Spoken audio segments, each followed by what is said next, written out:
and then certain things they're going to pull them further left. I don't even think it's possible. Yeah. To pull them further. I don't like saying left and right because I'm just done with that. It's top and bottom. It's not left and right. People, if you're a left wing, you're a plebe. Whether you're a left wing plebe or a right wing plebe, you're a plebe.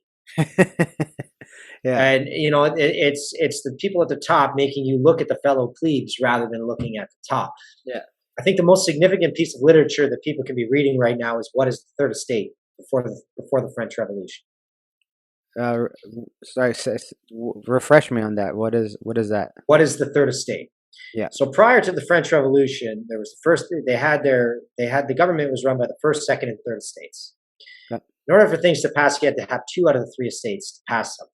Problem is this: first estate was a political class, like the lords and the nobility. Yeah. The second estate was the church, and the third estate was everybody else, which was like 95% of the population. Yeah. And my battery's low. I got to plug in. I thought I was plugged in. It must have jumped out. It's okay. Plug it in. Yeah. So, just 1 second. Sorry about that. No worries. I thought I was plugged in, but it wasn't. So, essentially what it comes down to is this was a pamphlet. Like my favorite pamphlet ever written was Common Sense by Thomas Paine, which basically sparked the American Revolution, which is really the only successful revolution that's happened in forever. Yeah. But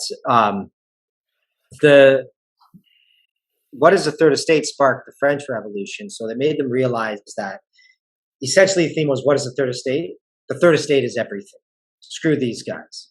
Yeah. And when, Marie Antoinette, said, let them eat cake, right? That which is maybe or maybe not actually historically accurate, but I think it was basically like a summary of her behavior. Yeah. And the Third Estate woke up. Yeah, and then they came, and then the French Revolution happened, and the outcome of the French Revolution. The problem is people talk about it is they don't understand that the outcome of the French Revolution was horrible. Yeah, it ended up in years of terror, and then ended up in with a tyrant and Napoleon. Right. Yeah.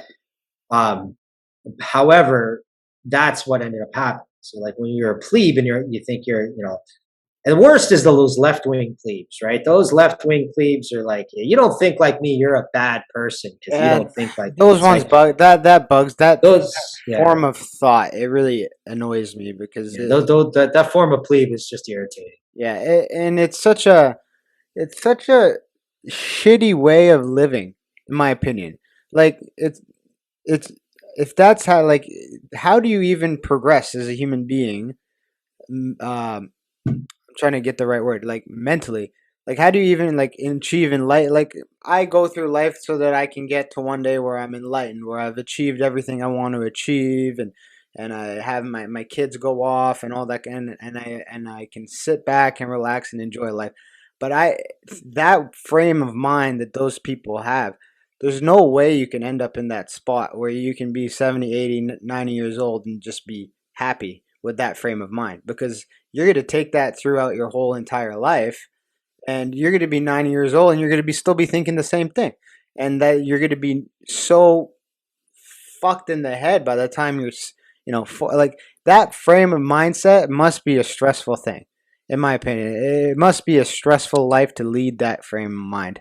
I just can't fathom thinking about it that way, because I always go by the philosophy that everyone's entitled to their own fucking opinion.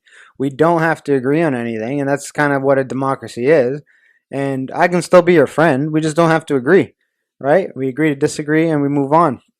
But the frame of mind that if you don't agree with me, that you're some sort of a lesser human or an idiot. Well, I think what's happening is you got the one side saying, if you don't agree with me, you're a bad person. Yeah. And you've got the other group of people. Let's take away sides, right? Because we're pigs. You got one group saying, if you don't think like me, you're a bad person. You're not compassionate. You're not this. You're an ist. You're an ism. You're that. Yeah. And then you got the other side. Now, there's faults on the other side too. When I try to avoid the whole sheep conversation, right? Yes. Like, oh yeah.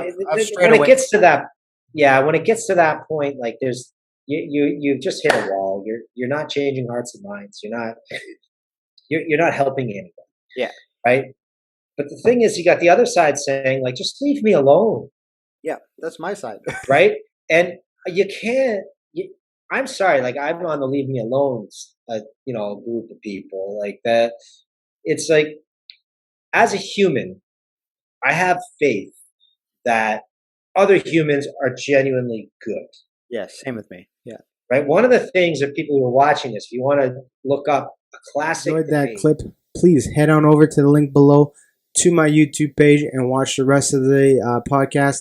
If not, you can always find me on Spotify or Apple or Google Play or all those. We're on everything. Download, listen in your car, get it going. Thank you for the support. Please like, share, and subscribe. Have a great day.